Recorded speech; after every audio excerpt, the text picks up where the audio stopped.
Assalomu alaykum aziz vatandoshlar. Xudo xohlasa yana bilishlaringiz, mana o'zimiz Andijonda yakunlab oldik. Ko'rasizlar, baho berasizlar, albatta yoqsa layklar, mahlar ketasizlar. Xo'sh aziz vatandoshlar, mana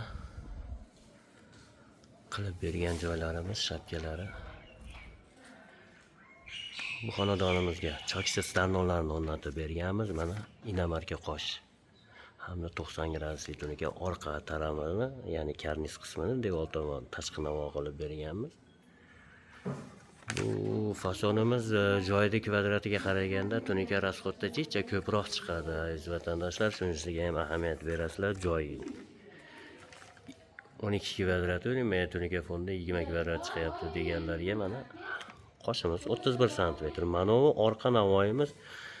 Xo'sh, bukilgan mokriy, kichkinagina oqi bor. Manosi tayda nakanechnisi bor. Hamma yo'g'i bilan 45 sm bo'ladi, yayib chiqsanglar. Ammo uni qoshimiz esa 31 sm bo'ladi. Xo'sh, aziz vatandoshlar, bu xonadonimiz shapka qismi edi. Mana yana bir shapkasi.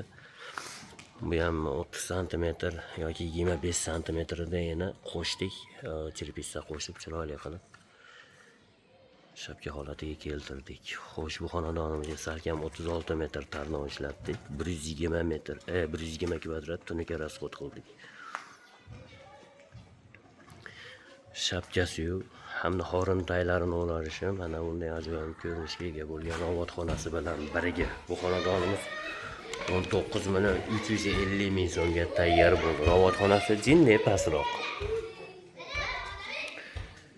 Albatta layklarni muhlab o'tib ketasizlar do'stlar. Juda ham go'zal holatda bo'lib chiqdi.